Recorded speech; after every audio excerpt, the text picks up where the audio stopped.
네, 김정은 몰이 아니고요, 여러분. 그리고 14,000원이면 저렴한 편이에요, 진짜. 14,000원이 뭘 싸냐고 그러시는데 14,000원이면 저렴한 편이에요, 요즘에. 왜 아무리 싸도 아니, 요즘 나는 솔직히 있잖아. 나는 네. 그 솔직히 내가 뭐 이렇게 막 과 소비하는 편이 아니잖아. 네네네. 근데 나는 이제 그 내가 쓰는 그 비용 중에 이발비 있잖아. 네. 이용이라고 하나? 그거는 정말 안 아까운 것 같아. 왜냐면 많이 해봐야 한 달에 한 번이거든. 네. 근데 그거를 1,000원 아끼고 2,000원 아끼는 거는 글쎄 뭐 사실 왜냐면 우리 집안에도 이제 사실 우리 누님이 미용사를 하셨어요. 아. 그래서 이제 그런 것도 그런 백그라운드도 있어서 네네네. 그렇지만 저는 미장원 이런 데 가서는 조금 너그럽게 아. 그렇게 뭐 팁도 좀 주시고. 경우에 따라서 아, 진짜요? 예. 아, 그렇습니까? 네. 아, 보통 그래서 한 3만 원 정도 내시자면 커팅비? 아니 뭐 더? 조금 더? 3만 원까지는 아닌 것 같아요. 아, 28 갈까요? 네. 근데 한 달에 한 번에 내가 나의 그 이 머리가 굉장히 중요하잖아요. 이거에 대한 투자를 하는데 내가 뭐 한 그거 아낄 건 아니다. 3,000원, 5,000원 아끼니까 다른 데 아끼겠다 이거죠. 그거 이발비 아껴봐야 1년에 뭐 얼마나 아끼겠냐. 한 20만 원 아껴서. 그럼 뭐 엔비디아 주식 하나도 못 사는 거. 엔비디아 왜 또 그런 엔비디아야. 식으로 또 이어질 수 있겠죠. 여튼 뭐 헤어에는 너그러운 우리 김프로님. 네. 네. 그리고 1년에 미용실을 3차례 이상 잘 안 가시는 네. 권순우 팀장님 모셔볼까요? 어서 오십시오. 예, 안녕하세요. 선프로TV 권순우 네. 팀장입니다. 반갑습니다. 네, 죄송합니다. 좀 깔끔하게 주말에 머리 자르겠습니다. 네. 아니 괜찮아요. 아이, 뭐 남자 뭐 그럴 수도 있지 뭐. 네. 자, 우리 권순우 제가 좀 팀장 살림살이가 녹록질 않아가지고. 요즘에 예, 그래도 뭐 김프로님 보세요. 뭐 머리값은 안 아깝다잖아요. 예, 저희 밥값은 아까우시고. 그게 이제 우리 서민들 얘기. 뉴욕 증시 빨갛습니다. 빨개요? 예, 밑에서부터 쫙 올라와서. 아, 올라와서 아, 우리 마지막에. 기준으로 빨갛다 이거죠? 예, 그렇죠. 저게 항상 문제야. 우리는 저걸 빨갛게 하고 미국에선 파랗게 하고. 그러니까 예. 우리는 우리화했다 이거지 저거. 예, 다우존스는 0.47%. 나스닥이 확실히 세요. 반도체 AI 이쪽이 세다 보니까 1.28% 올랐고요. S&P도 한 1% 가까이 올랐습니다. 그래서 첫 번째 뉴스는 일단 그 부채 한도 합의안이 하원을 통과를 했다라는 소식을 좀 전해드리겠습니다. 네. 그 디폴트 우려가 상당히 해소됐다라는 점이 미국 증시에 좀 긍정적인 영향을 미쳤는데요. 이거 사실 뭐 노이즈라고는 하지만 증시에는 직접적으로 영향을 미치고 있었던 사안입니다. 네. 그 하원 본회의를 열었는데 합의안에 찬성이 314표, 반대가 117표 이렇게 가결이 됐습니다. 그 하원은 야당인 공화당 의석이 222석으로 민주당 213석보다 많거든요. 네. 그리고 이제 근데 이 부분이 좀 우리나라 정치하고 미국 정치를 이런 걸로도 좀 비교해 보면 어떨까 싶은데 저는 정확하게 어떤 차이가 있는지는 잘 모르겠습니다. 그럼 공화당이 222석이고 민주당이 213석이면 그러면은 공화당의 일부 표가 좀 넘어왔나 보다 정도로 생각하실 수 있을 건데 그 정도가 아니라 공화당의 일부 강경파가 71표를 반대를 했고 네. 3분의 2가량인 149명은 오히려 이번에 그 디폴트 우려를 해소하는 연방정부 부채 한도 합의안에 그 3분의 2가 동의를 했습니다. 공화당 쪽에서. 그리고 이제 민주당 쪽에서도 찬성표가 165표로 훨씬 더 많긴 했는데 반대표가 무려 46표가 또 나왔습니다. 그래서 어쨌든 양당 모두에서 찬성표가 많게 나오면서 이렇게 통과가 된 건데요. 일단 바이든 대통령은 앞으로 나아가는 유일한 길은 초당적 타협이다라고 좀 얘기를 했습니다. 네. 그리고 이제 6월 5일 디폴트 가능성에 대한 이야기가 나오고 법안은 이제 상원을 통과한 뒤에 바이든 대통령의 서명을 거쳐야 됩니다. 그리고서 이제 민주당이 현재 다수 상원을 점하고 있기 때문에 네. 통과가 사실상 확실시 된다라는 것을 이야기하고 있고요. 오늘 밤에 미국에 좀 날이 밝으면 관련된 소식이 좀 통과가 되지 않을까 싶습니다. 네. 그래서 일단은 부채 한도는 2025년 1월까지 유예를 적용하는 대신에 올해 10월부터 시작하는 2024 회계 연도에는 국방 분야 지출을 비국방 분야 지출 요걸 동결 수준으로 유지하고 25년엔 1% 증액하는 1% 증액 상한선을 설정하는 내용을 갖고 있습니다. 그리고 또 복지 프로그램 수급 요건을 강화하는 내용도 포함이 되어 있고요. 그런데 지금 이 상황에서도 상원에서 그러면 상원은 뭐 민주당이 더 많으니까 당연히 통과가 되겠지라고 생각하실 수 있겠지만 굉장히 치열한 논쟁들이 좀 벌어지고 있어요. 그러면서 이제 그 공화당 랜드폴 상원의원 같은 경우는 연방 지출을 연간 5% 삭감하는 수정안을 붙이자. 그러면 내가 합의하겠다. 그러니까 수정안 얘기가 계속 나오는데, 네. 그러니까 수정안을 보내면 또 하원을 다시 거쳐야 되기 때문에 받아들여질 가능성은 별로 없습니다. 그런데 지금 수정안으로 발의되고 있는 게 마이클 상원의원이 수정안을 발의를 하면서 지금 10개에서 한 12개 정도의 수정안이 발의가 될 거다라고 얘기를 좀 하고 있습니다. 그러니까 이거를 단순하게 숫자로만 보는 게 아니라 정말 그 지역구별로 자기의 이해관계에 따라서 어떤 데는 뭐 가스관 설치하는 거 반대한다 그러면서 수정안 제출하고, 그러니까 온 의원들이 각자 자기 지역의 이해관계에 따라서 네. 각자 목소리를 내면서 그 안에서 또 이제 타협점을 좀 찾아가는 모습들을 좀 보이고 있는 게 좀 인상적이었습니다. 네네. 그래서 이것도 뭐 수정해주면 타결해드릴게요 이런 것들도 물리적으로 불가능한 사항이기 때문에 주말 사이에 이제 상원에서는 통과가 될 것으로 보입니다. 근데 이 노이즈가 좀 이렇게 해소가 됐을 때 그래도 아하. 좀 긍정적으로 좀 작용을 했으면 좋겠습니다. 네. 며칠 전 뉴스 아니냐고 그러시는데 이제 며칠 전에는 그 바이든이랑 메카시, 그러니까 하원 공화당이랑 이제 맨 처음 합의를 한 거고 요번에 이제 국회를 통과한 거죠. 예, 그렇죠. 예. 네. 이거를 며칠 전 뉴스로 느끼시는 거는 이 부채한도 합의 자체에 관심을 두시면은 저거 지난번에 나왔던 얘기 아닌가라고 생각을 하실 텐데, 여기서 노이즈라고 자꾸 말씀을 드렸던 게 이게 잘 될 것 같으면은 좀 증시가 좀 긍정적인 영향을 미치다가 또 분위기 좀 안 좋으면은 좀 부정적인 영향을 미치다가, 그러니까 멘트 하나하나 나올 때마다 시장에 영향을 네네. 계속적으로 줘요. 그래서 이 내용이 좀 어느 정도 확정성이 있느냐에 따라서 우리 시장도 영향을 받을 수 있기 때문에 네. 관련 소식을 좀 이제 거의 마무리 단계까지 온 것 같아서 좀 제가 그전에는 단신으로만 전해드리다가 네. 이번에는 좀 이렇게 길게 좀 준비를 했습니다. 자, 하원 본회의를 통과했고요. 네. 그리고 두 번째 뉴스 가보겠습니다. 예, 두 번째 뉴스는 5월 수출입 통계가 나왔는데 역시나 15개월 연속 무역 적자를 기록을 했습니다. 수출액 무역 수지는 21억 달러 적자를 기록을 했는데요. 수출액은 522억 4천만 달러로 전년 동기 대비 15.2%가 감소했고요. 수입액은 543억 4천만 달러로 지난해 같은 기간보다 14% 감소했습니다. 그러니까 그 수입액도 좀 감소를 했다라고는 하지만 월간 수출액 기준으로 보면 지난해 10월 이후에 8개월 연속 감소세를 보이고 있습니다. 뭐 다들 아시다시피 수출 품목 1위인 반도체가 전년 동기 대비해서 여전히 36.2% 감소를 했고요. 그 디램 가격을 살펴보면은 그 지난해 6월에 3.35달러였다가 지난달 1.4달러로 폭락을 했어요. 그러니까 거의 반토막 이하로 떨어져 있는 상황이기 때문에 이 상황이 좀 좋지는 않습니다. 그리고 이게 그 품목별로 이렇게 살펴보면은 품목별로 보면 더 이렇게 기분이 나쁩니다. 품목별로 좀 제대로 올라가고 있는 품목이 거의 없어요. 자동차 혼자 하드캐리하면서 49.4% 올랐는데 반도체도 마이너스 36.2. 마이너스 36이요? 예. 저 가격 빠진 거 감안하면 뭐 저렇게 줄어든 볼만하죠. 것도 다행이다 할 정도. 그렇죠. 반토막 이하로 떨어졌습니다. 반토막 이하니까. 예, 석유화학도 26.3%. 저는 사실 석유화학이 더 걱정이 되긴 합니다. 반도체는 좀 반등김이라도 좀 보이는데 네. 석유화학은 중국의 증설이 굉장히 공격적으로 이루어지고 있어서 하반기에 중국 경기가 조금 좋아진다고 해서 이게 좀 개선이 될까라는 것에 대한 우려가 좀 있고요. 철강 제품 같은 경우도 8.8% 줄어들어 있는 상황이고 석유 제품도 33.2%.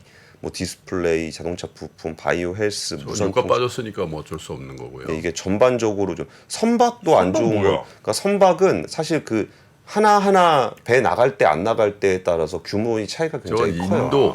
인도가 돼야 인도 기준? 되니까 저 이제 수주를 이제 반영하지 못하죠. 크게 걱정 안 해도 되는 거죠, 저거는? 예, 이거는 그때 이제 그 달에 어떤 배가 만들어져서 나가느냐에 따라서 영향을 좀 받는데 선박 부분은 좀 개선이 될 거예요. 그렇지. 작년 재작년에 수주한 것들이 좀 꽤 있어서 이 부분은 좀 개선이 될 2차 거라고 전지는요? 봅니다. 2차 전지가 조금 아쉬운데 그 2차 전지가 우리가 이게 수출이 줄어들고 있는 부분은 왜? 저 작년 대비죠. 예, 그 ESS 관련한 수출이 좀 줄었습니다. ESS? 예, ESS용 2차 전지. 그리고 이게 내용을 같이 보시면은 자동차용 2차 전지 수출은 증가를 했습니다. 네. 근데 조업 일수가 좀 감소한 측면이 있고 ESS용 전지 수출이 감소한 영향으로 전년 대비 소폭 감소했다라고 설명을 좀 하고 있고요. 그리고 여기서 좀 눈여겨보였던 것들은 2차 전지 핵심 소재인 양극재가 17.3% 수출이 증가를 했어요. 네. 그래서 1월에서 5월까지 누계 기준으로 30% 이상 수출 호조세를 기록하고 있다라는 건데 이 부분도 그 2차 전지 관련한 에서 좀 디테일하게 보시는 분들은 아실 텐데 양극재 말고 나머지 소재들에 있어서는 그렇게 상황이 좋진 않아요. 네. 이게 그 아까 중국에서 이게 약간 좀 치킨 게임 비슷하게 좀 벌어지고 있는 측면이 있었을 때 나머지 뭐 전해액이라든지 뭐 이런 것들은 사실 그 중국산과 국내산 뭐 분리막이라든지 이게 중국산하고 국내산의 차별화되는 포인트가 엄청나게 크진 않거든요. 근데 양극재 같은 경우는 우리는 고성능 그 3원계 배터리 양극재를 쓰고 있는 거고 중국은 이제 NCM 인산철 배터리를 쓰고 있기 때문에 양극재에는 좀 차이가 좀 있어요. 네. 그러다 보니까 나머지 부분에 대한 경합도가 좀 높다 보니까 그런 부분들이 조금 그 더 어려움을 겪고 있고요. 그나마 좀 차별화가 되는 부분이 그 양극재 소재이다 보니까 양극재 수출은 이렇게 꾸준하게 늘어나는 모습을 지역별로 좀 보고 한번 있습니다. 볼까요? 지역별. 지역별로 봤을 때 다 떨어졌습니다. 아. 미국도? 예, 미국도 1.5% 소폭이긴 하지만 떨어졌습니다. 그래서 전반적으로 좀 다 지역별 수출도 안 저게 좋고 5월이 작년 5월 대비해서 조업일수 조금 줄었는 모양이죠. 예, 조업일수 영향이 좀 있습니다. 그리고 이게 그 국가별로 뭐 인도나 이런 데들도 뭐 20%씩 막 줄었으니까 이런 게 좀 안 좋은데, 그러니까 자동차가 좀 하드캐리한 측면에서 숫자가 괜찮습니다. 현대차가 5월에 글로벌 시장에서 7.8% 증가한 34만 9천 대 팔았거든요. 국내가 8.4% 늘었고 해외가 7.7% 증가했습니다. 이거 이제 지역별로 숫자가 아직까지 나오진 않았는데 중국이랑 러시아 쪽에서 굉장히 안 좋다라는 걸 감안을 하면은 해외 판매가 7.7% 증가한 거는 꽤 인상적인 수준입니다. 내수 실적을 보면은 그랜저가 만 대 넘게 팔았고요. 신차 효과 네. 이어갔고 소나타 아반떼 아이오닉 6 같은 경우도 굉장히 잘 팔렸습니다. 레저용호는 차종별로는 의외로 팰리세이드가 SUV 중에는 제일 많이 팔렸어요. 네. 한 3,500대 정도가 팔렸고 산타페 투싼 이런 것들도 좀 잘 나갔습니다. 그리고 이제 하반기에는 그 산타페 풀체인지 모델 나오거든요. 근데 그거는 그 풀체인지 모델 원래 산타페가 팰리세이드보다 더 많이 팔리는데 이번에 아무래도 산타페가 좀 덜 팔렸던 거는 하반기에 이제 풀체인지 모델에 대한 기대감이 좀 있는 것 같아요. 근데 그 산타페 같은 차종은 그 풀체인지 모델이 나오고 나면은 그 전에는 이제 페이스리프트 같은 경우는 조금씩 바뀌잖아요. 네네. 그렇죠. 근데 풀체인지는 크게 바뀌면서 그러면 지금 현대차의 수준이 어느 정도 됐는지를 가늠해 볼 수 있는 잣대가 되기도 해요. 그래서 저는 그 전에 풀체인지 모델 나왔을 때가 2017년, 18년 그때쯤이었는데 현대차가 좀 많이 변했구나라는 거를 좀 느낄 수 있었습니다. 그런 부분이 있고 또 하나 좀 현대차의 어떤 경쟁력을 평가하는 중요한 지표는 국내 시장보다는 솔직히 미국 시장이 훨씬 더 좀 정확하게 볼 수 있습니다. 왜 그러냐면 미국 시장은 전 세계 자동차 회사들이 다 같이 경쟁을 하고 있기 때문에 여기서 어떤 변화를 나타내느냐가 글로벌 경쟁력의 어떤 잣대로 쓰입니다. 근데 그 미국 차 판매 결과도 나왔는데 5월에 신차 판매량이 작년 대비해서 18%나 증가를 했습니다. 현대가? 예. 현대 기아 합쳐서 아니 현대. 현대. 예. 기아 같은 경우는 잠시만요. 기아는 23%. 더 많이 늘었네. 예, 더 많이 늘었습니다. 역대 두 번째로 많은 월간 판매량을 기아는 기록을 했고요. 현대차 같은 경우에 1월에서 5월 누적 판매가 16% 증가한 32만 5천 대. 굉장히 잘 팔리고 있습니다. 특히 차종별로 보면은 친환경 차종들이 굉장히 잘 팔리는데 우리가 친환경 차종이라 보면 보통 전기차 많이 생각하시잖아요. 네, 그렇죠. 근데 미국은 땅이 엄청 큽니다. 그러면 전기차가 많이 보급되고 있는 데는 뭐 캘리포니아라든지 아니면 동부죠. 그 중간에 전기차 그 충전기 보급 등의 문제가 있어서 그렇게까지 전기차가 많이 팔리고 있지는 않아요. 하이브리드 많이 나가죠? 예, 그래서 하이브리드가 많이 나간 역시 정프로님 자동차 네. 전문가. 하이브리드. 미국 안 가도 다 보이잖아요. 예, 이게 복습으로 하면 뭐다? 쪼찡. 언론계 용어로. 아니 가도 지금 뭐 별로 모른다는 얘기처럼 들립니다. 역시 우리 눈치빨로? 아이고 가슴. 아니 뭘 그렇게 페브를 찔르셨네요. 네. 예. 아유. 엘란트라 그 아반떼죠. 네. 엘란트라 하이브리드가 152%가 증가를 했고 네. 산타페 하이브리드도 266%, 투싼 하이브리드도 95%가 늘었습니다.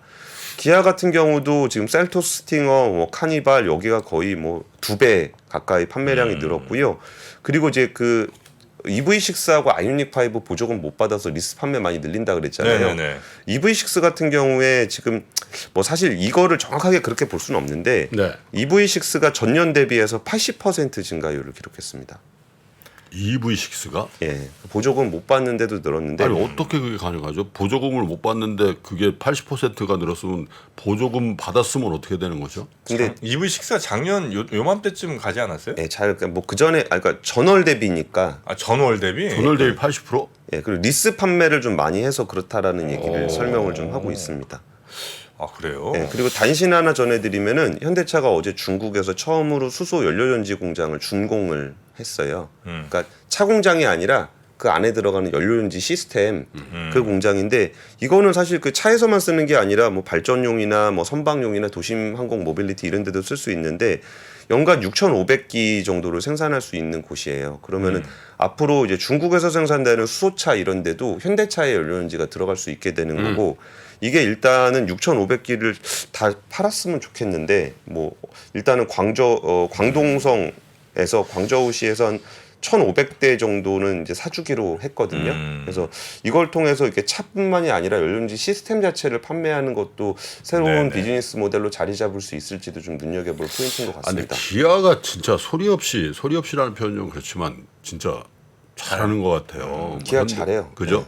근데 이제 기아가 브랜딩을 잘하는 것 같다. 브랜딩? 예, 그러니까 기아라는 그러니까 현대 기아 이렇게 있잖아요. 네. 그러니까 현대차도 물론 잘하고 있는데 기아 그러면 이제 기아가 계속 어떤 면에서 로고도 바꾸면서 아, 그 로고 바꾼 거 굉장히 크다고 봅니다. 굉장히 큰데 그리고 또 이제 기아가 스포츠 마케팅 굉장히 잘하는 것 같아요. 특별히 이제 기아가 아마 그 테니스 있죠, 테니스. 예. ATP라고 이게 그 계속 지역 손해하면서 하는 어떻게 보면 골프 치면 PGA 같은 거거든.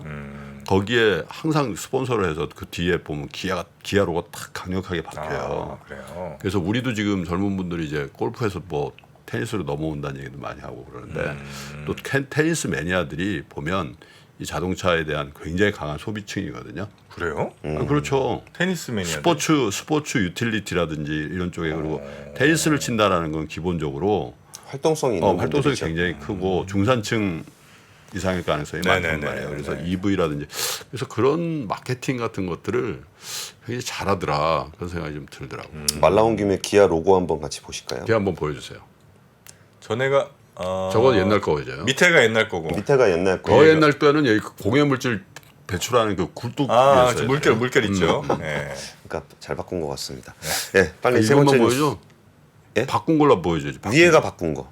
위에 바꾼 거잖아요. 위에 바꾼 거예요? 예, 예. 아 형님 아 저렇게 바꾼 거야? 예. 나는 조금 더 날카로운 그것도 봤는데 날카로운 거. 이렇게 약간 모나고 이런 거. 아 그러니까 K 마치 그냥 그 얼핏 보기엔 KNN 이렇게 이제 써 있는 것처럼 보이는 예, 예. 그게 이제 새로 바뀐 거잖아요. 예, 예.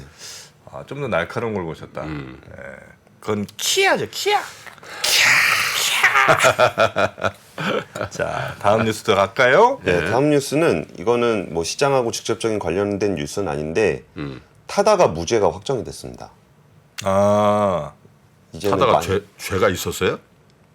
전에 아마 네? 그 택시 운송사업법인가 뭐 이런 거 예. 위반 무면허 택시 운송을 했다 그래서 2019년에 기소가 됐는데요. 어제 대법원에서 3년 7개월의 재판을 거쳐서 좀 그 최종 무죄 확정이 됐습니다. 네. 대법원은 그 여객자동차 운수사업법 위반 혐의로 재판에 넘겨진 이재용 소카 대표와 타다 운영사인 VCNC의 박재욱 전 대표에게 무죄를 선고한 원심 판결을 확정을 했습니다. 타다는 기존에 허용된 운전자 알선을 포함한 자동차 대여 서비스다라고 대법원에서 결론을 내려줬습니다. 타다는 다들 기억하시다시피 2018년 10월에 처음 출시가 됐고요. 뭐 이용자가 9개월 만에 100만 명을 넘어섰었고 그 해당에서는 직원 그 같이 기사분들도 한 12,000명 정도가 됐었습니다. 네. 물론 이제 타다가 무혐의가 입증이 되긴 했지만 타다는 서비스를 할 수 없습니다. 2020년 3월 타다금지법 시행이 되면서 이제 제도적으로 금지가 됐기 때문인데요. 이게 뭐 지금은 타다 서비스가 뭐 타다 대리 그리고 이제 가맹 택시 서비스인 타다 서비스 같은 걸 출시했다가 지금은 토스를 운영하는 비버 리퍼블리카가 소카로부터 지분을 인수하면서 주인이 좀 바뀌어 있는 상황입니다. 그래서 좀 들었던 생각은 우리 사회가 그 혁신을 용인하는 게 그렇게 쉽지 않습니다. 뭐 혁신은 좋은 거라고 다들 이야기하지만 혁신이라는 거는 이제 소비자를 타겟으로 이루어지는데 이 부분에서 경쟁이 되는 거는 기존 공급자들의 어떤 밥벌이를 훼손하는 측면이 있기 때문에 항상 이런 문제가 생길 수밖에 없거든요. 그러니까 이거는 이게 혁신이 생겼기 때문에 그런 거, 그러니까 굉장히 필연적으로 나타나는 문제입니다. 그러니까 이게 그 일본이 잃어버린 30년이 됐었던 거에 가장 근저에 깔려 있는 게 네. 일본은 상대방의 범위를 침범하지 않잖아요. 자기의 어떤 주어진 뭐 사무라이면 사무라이, 상인이면 상인, 뭐 내가 돈가스 만드는 사람이면 평생 돈가스 만들어야 된다라는 생각을 갖고 있는데 그런 것들이 계속적으로 유지가 되는 상황에서는 혁신이 일어날 수가 없습니다. 근데 문제가 되는 거는 지금도 혁신 플랫폼과 기득권의 갈등은 여전하게 다양한 분야에서 이루어지고 있는데 예를 들어서 법률 플랫폼 로톡도 지금 공정거래위원회 시정명령 정지, 그러니까 시정명령을 공정거래위원회가 내렸는데 네. 그게 또 정지가 돼가지고 지금 변호사 단체하고 싸우고 있고 또 뭐 하나 있던데 로통 말고도. 많습니다. 지금 이번에 그 비대면 진료 관련한 얘기 나왔을 때 이것도 비대면 진료에서 요새 진짜 그 어디야 소아과 가면은 사람 정말 많거든요. 그럼 3시간 4시간 기다려서 1, 2분 감기 뭐 이렇게 진료를 받아야 되는 상황이 이어지고 있는데 이번에 정책 나온 것도 비대면 초진 진료는 또 허용하지 않고 있거든요.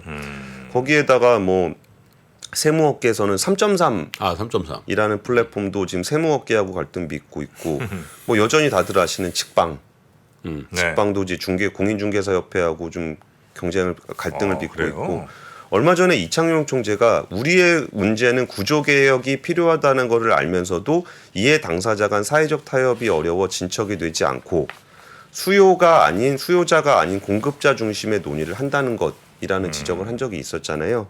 그래서 좀 이런 부분에 대해서 한번 생각해보자는 취지에서 어제 타다 네. 무죄난 얘기를 전해드렸습니다. 네, 물론 뭐 타다가게 혁신이냐 뭐 이제 이런 거에 대한 논란 뭐 또 있긴 있습니다만 여튼 우리 공 기자님 말씀은 이런 혁신이 여러 곳에서 이제 막 일어날 때 기존의 어떤 뭐 기득권이라고 할 수 있는 거기랑 늘 이해관계 충돌이 좀 벌어진다 이거죠. 근데 거기에서 조금 쉽지 않은 모습들을 많이 볼 수 있다. 그러니까 충돌이 벌어지지 않는 혁신은 없다라고 생각하시는 게 오히려 맞을 거예요. 그러니까 이거를 왜 갈등을 빚어? 뭐 잘못한 거 아니야? 그런 게 아니라 혁신은 항상 충돌이 될 수밖에 없으니까 이거를 사실 그 문제를 해결하기가 정치적으로 굉장히 어렵습니다. 수혜를 받는 불특정 다수의 소비자들은 크게 목소리를 내지 않고 피해를 보게 되는 공급자들은 굉장히 적극적으로 목소리를 내기 때문에 정치권은 그들의 손을 들어줄 가능성이 되게 높습니다. 네네. 그래서 그런 상황에서 소비자들의 입장과 목소리를 좀 내야 혁신이 이루어지지 않을까 싶어서 좀 전해드렸습니다. 알겠습니다. 자, 뉴스 3. 네, 세 가지 이렇게 정리를 해보고요. 네. 시간이 흘러도 변하지 않는 여러 가지 원칙과 사고 체계는 존재하거든요. 대가들의 사고 체계, 투자 기법이 아니라 생각의 방법. 그런 거를 분해를 해서 재구성을 해서 하나의 어떤 틀로 조합을 하는 과정이 필요한 것 같다. 라쿤 자산운용 홍진채 대표의 거인의 어깨에 19년간 초과 수익을 달성한 그가 어떻게 주식 대가들의 투자법을 활용했는지 이 책에서 최초로 공개합니다. 대가들의 검증된 투자법을 여러분의 눈으로 직접 확인하시죠.